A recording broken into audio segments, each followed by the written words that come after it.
So today we're going to start looking at logarithms. Logarithms are the partners of exponential functions. So we are skipping a section in our book that shows exactly, goes over a little bit more of a theory of inverse functions. We've already seen some inverse functions this year.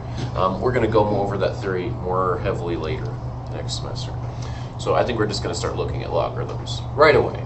So logarithms are the tool that we need to solve exponential equations. They're also the tool that you need for all kinds of other things. Like in the video, can you guys remind me? What did the video say they were useful for?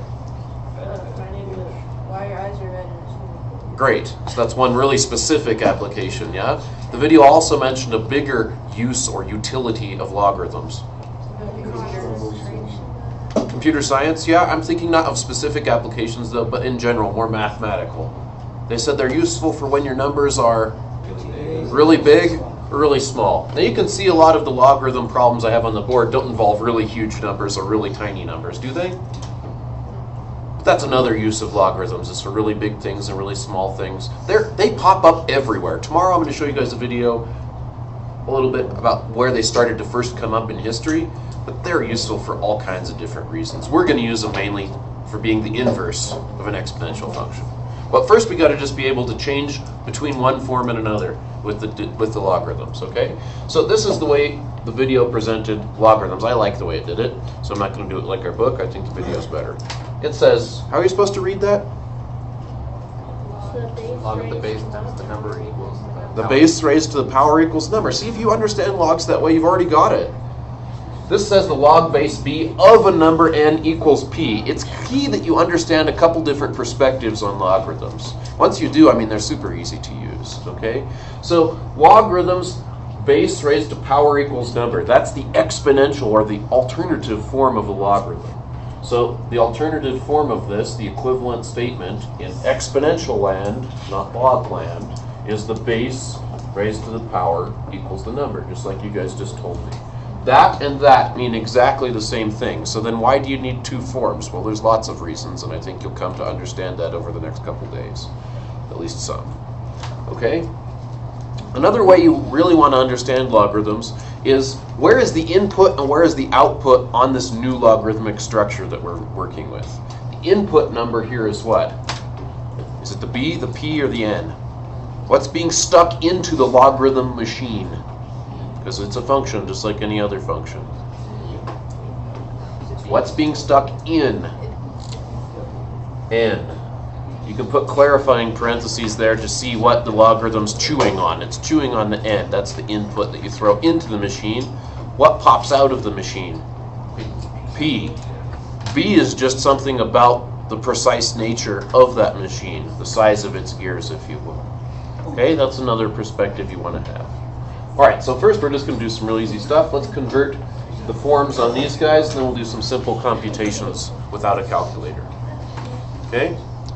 So, if this is the logarithmic form, you're probably not comfortable with this yet. Let's turn it into its more comfortable exponential form and see if it makes sense. Because is this true or not? I don't know right now. You guys probably don't know. It is, though, because what's it really mean? What's another way to think about it? 9 squared equals 81. And that's definitely true, right?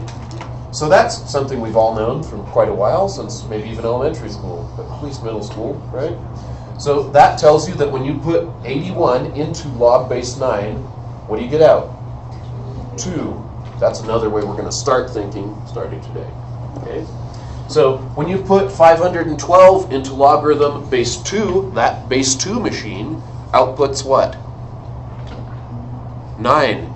And you guys are probably like, well, okay, I don't know if I believe it. Does it make sense though? Another way to write it is?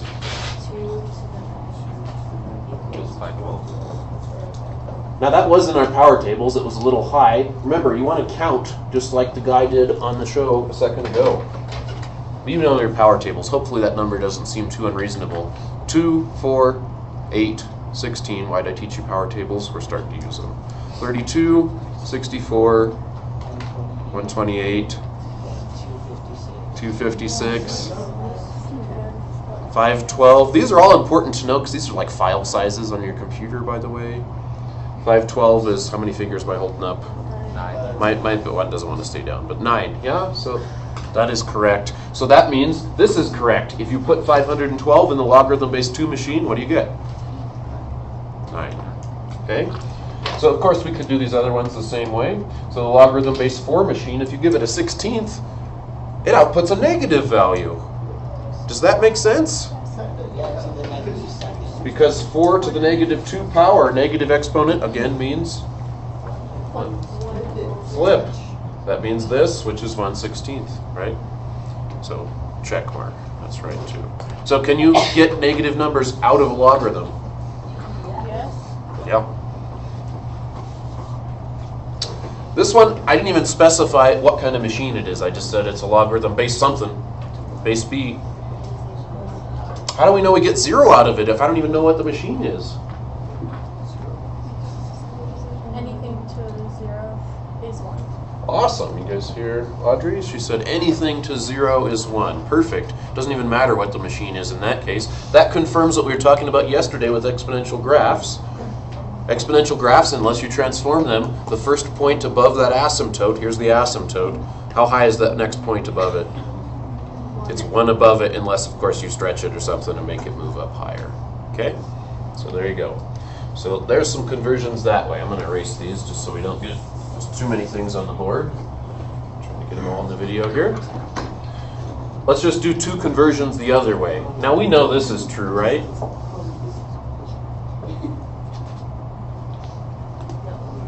What's wrong with it? It's not 6, it's 1/6. Okay, good. I want to trust everything, right? How can we write that in logarithmic form? Log. Base what? Base 6. The base of the log and the base of the exponential are the same. Times 1/6. What's it chewing on is 1/6, and if you do that, you get out 6 to the negative 1. negative 1 only. 6 to the negative 1 is 1/6. So you're going to be doing lots of this thing. See what I mean? You should be doing that with your fingers, preferably, or you can do it in your head too. Okay? 3 to the third, is that 27? Yeah, okay, we're good this time. No mistake there. But if I change it into a logarithm, what's its base? 3. Base of the exponential is base of the logarithm. What's it chewing on? 27. And what's it spit out? 3. That 3. That's how you do logarithms. I mean, the basic computations are real easy. You can see why I think I made this assignment due tomorrow. Yeah, it's quick. All right, let's do some more important questions. I didn't complete these statements. Let's evaluate these logs with mental math. Logarithm base 5. If you put 125 into it, what pops out? 5. 3.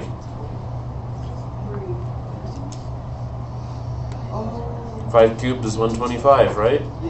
Why they give you power tables? It wasn't just for this section, but man, it's certainly helpful.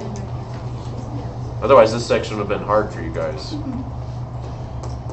If I put 1/25 into the log base 5 machine, I get negative 2. Nice. We already are getting it. Okay. If I put 216 into the log base 6 machine,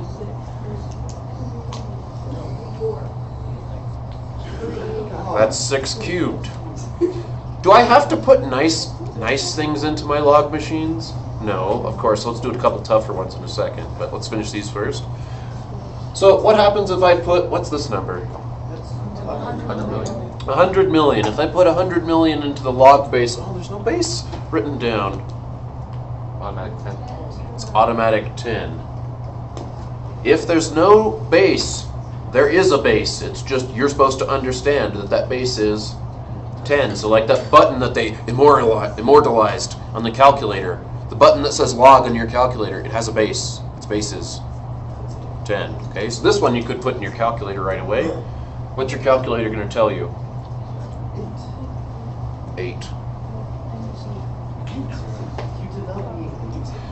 These two problems are just like earthquakes. If you have an earthquake of magnitude 8, it has like something on the order of 100 million joules of energy. If you have an earthquake of magnitude 7, that has like 10 million joules of energy. The Richter scale is a logarithmic scale, and it's not that simple, but that's pretty much it. Like you throw in some extra little stretchy numbers on there and stuff, and you've got the arithmetic scale. So there's a lot of logarithmic scales out there because logarithms take really large numbers, and what do they do with them? They make them down into something manageable that you can start to develop physical intuition with and do math with. Okay, 600,000 is pretty hard to work with, especially in the days back before calculators. That's one of the reasons people invented logs. This guy named John Napier, a Scot guy, invented logs back in the 1700s. One of the reasons he did it, actually late 1600s, excuse me. One of the reasons he did it, he didn't have a calculator, and he had to do things with like 100,000. And he didn't want to work with the 100,000. He wanted to work with 8. Okay? So, what's this one?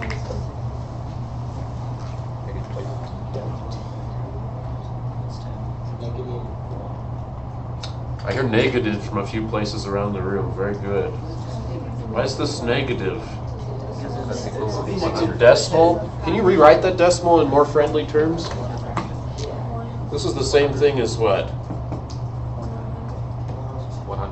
100th. And the base again, even though it's not there, is 10. That's a little easier to do now, right? Now it's negative 2. Let's do a couple logs that are a little bit tougher. You're not going to have too many that are tough in your assignment on the first go around, but I'm going to give you tougher ones as we go. So, what's the logarithm base 3 of 25? Let's do the logarithm base 10. Oh, I guess I won't write the 10 then. Let's do the logarithm of, I don't know, 900. They look just like those other ones, right? Except they weren't cooked up to be super simple. You can put anything into a logarithm. Log base 3 of 25. Well, 25 is not a power of 3, right? But it's between two powers of 3. Which ones? It's between 27 and 9. 27 is 3 cubed, so it's less than 3, but greater than 2. Now, what do you guys think? Is it closer to the 3 side or closer to the 2 side? It's closer to the 3 side. Now, I'm going to show you how to enter this in your calculator tomorrow. Can't do it yet because we don't have a button for log base 3. There's a way around that, of course, so I'll show you that tomorrow. But I think it's going to be closer to this side. It's probably going to be like 2.8, something like that. You guys get it? Because this is log base 3 of 27, and this is log base 3 of 9. It's much closer to 27. Cool? Okay, so same principle. Help me with log base 10 of 900.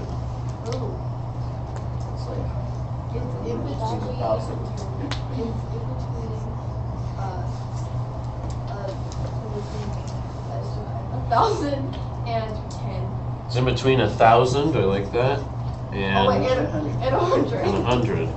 Okay, 100 is log base 10 of 2. This is log base 10 of 100, which is 2. This is log base, I really should have put a log here, right? Being redundant. My bad. And that one is 3. So again, it's between 2 and 3. I guess I didn't pick a very diverse example because this one's also close to 3, isn't it? Much closer to 3 than it is to 2. Can we put this one on our calculator right now? Let's check it out. Right now?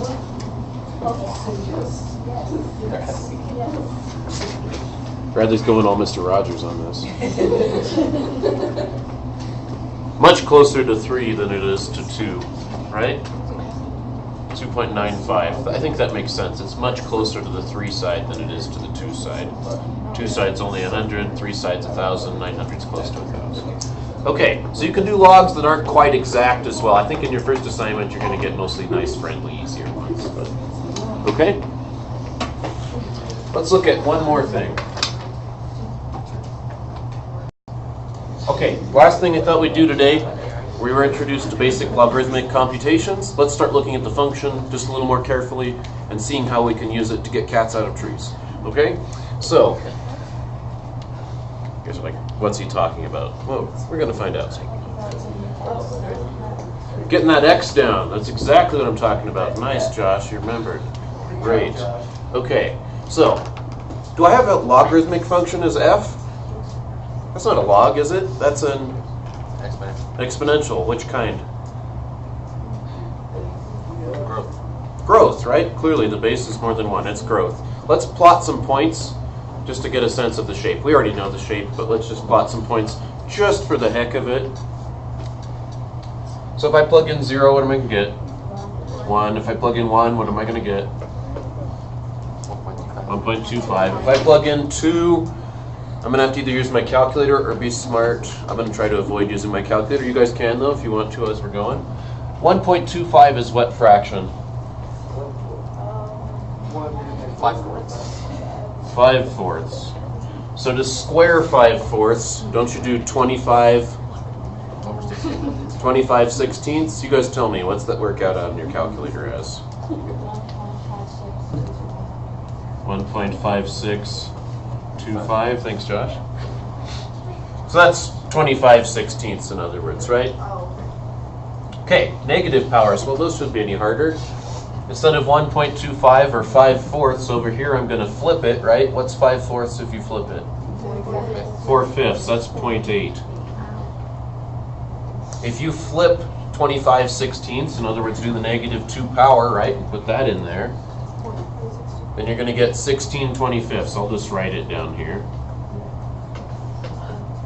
You guys are going to have to help me with that fraction. I don't know my 25ths very well.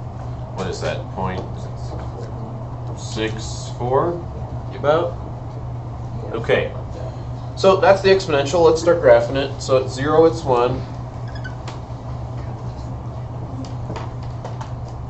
Just going by ones, nice in each direction. 0, it's 1. At 1, it's 1.5.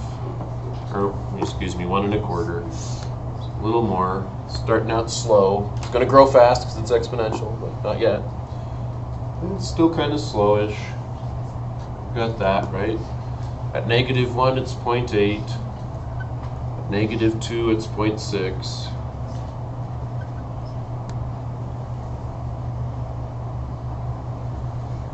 So there's our exponential function f. Why do I have this other box here? Well, because I want to show you what a logarithms graph looks like. And not just any logarithm.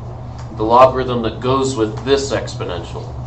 So I've talked about how we're going to use one to work with the other one, right? Well, they're inverse functions. So can you guys help me with the notation? You've heard the word inverse a couple times now. We're going to use it lots. What do I put here to say inverse?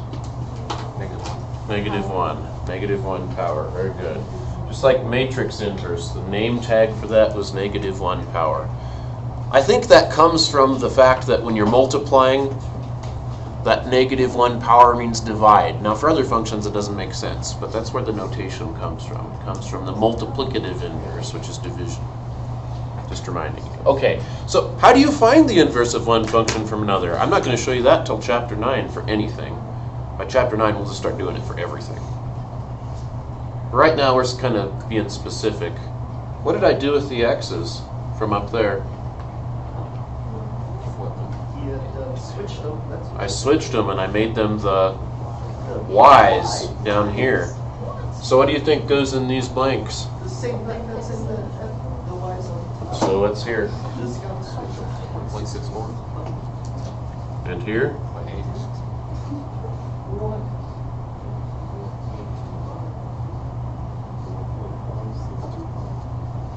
So I'm going to start this is the first example of a little bit more theory on what it means to be an inverse. Let's see what this looks like on the graph. So I just told you and put something important which we're going to use in chapter 9 and other places. So let's write that down. Probably don't need it too much yet, but to find an inverse, what did I do between there and there? Flip or switch what? X and Y. Really, that's all there is to finding an inverse. When you square to get rid of square root, that's really what you're doing. When you divide to get rid of multiply, that's really what you're doing. You just haven't thought of it like that before. Okay? So what's this look like as a picture? Also very important. So let's plot those. 0.6, that's like here-ish. Where's my y value? -2, right? So at 0.6, it's like here. At 0.8, it's -1. Maybe I made that too close. Maybe like right there. 0.8, it's right there. 1 is 0. 1.25 is 1. That's like here. 1.5625. It's like here. That looks I like. think you have an idea of what the graph looks like. Depends how good a picture you did, but this is what it's starting to look like. We could graph some more points.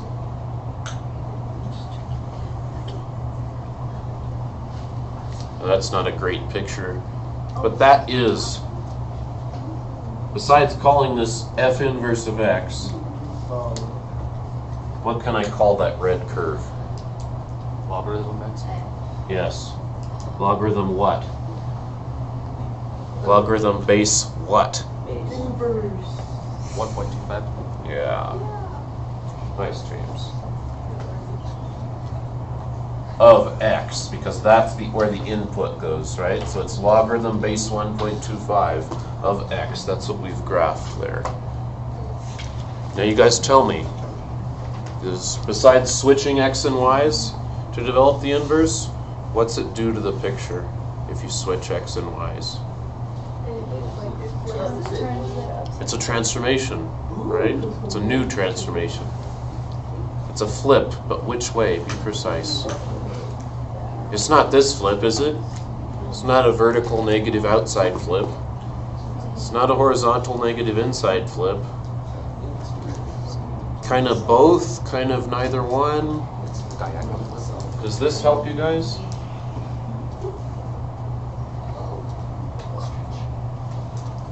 That's what it did, isn't it? Oh, wait. What is my green line on the board right now? The axis of symmetry. Tell me that line's equation specifically. mx plus b, y equals 1, Oh, I did it. 1x plus 0. So I really don't even need that. I really don't even need the 1. That's the line y equals x. That should make sense, because how did we create it? So we flipped it across the line, y equals x. Yeah? That's what all inverse functions do. So we know what parabolas look like, x squared, right? Nice U shape. What's square root going to look like? Think about flipping that U shape diagonally across y equals x, and you'll have it. We'll look at that later. You guys are focusing on logarithms today. I'll see you next time.